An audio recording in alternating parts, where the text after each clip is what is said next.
কই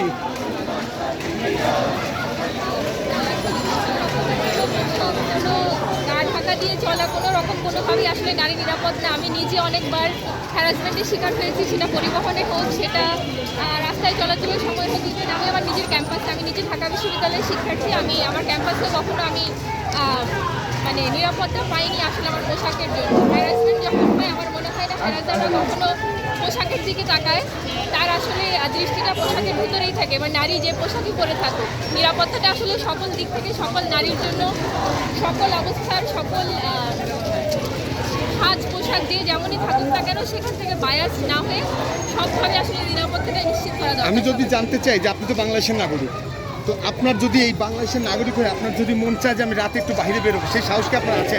না, অবশ্যই নেই। আমি তো রাত 8টা-9টা বাজেও আমি টিউশন শেষ করে বাসায় যাওয়ার আগে 10বার চিন্তা করি। আমার টিউশনগুলো এখন আমাকে সন্ধ্যার আগে নিতে হয়েছে, কারণ আমি আমার নিরাপত্তা নিয়ে বেছে নিতে এমন নিজেকে সচেতন করে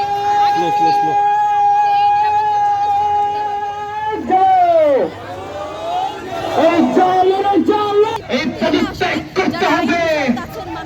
এই অবিলম্বে জান নিতে, এই ধর্ষণ নিপীড়ন, এই রুখে দাও জনগণ, এই ধর্ষণ নিপীড়ন, এই ধর্ষণ হয়নি সে, এই অবিলম্বে ধর্ষকদের এই ঘটনা করো, বিচার করো, এই ধর্ষণ নিপীড়ন, এই রুখে দাও জনগণ, এই ধর্ষণ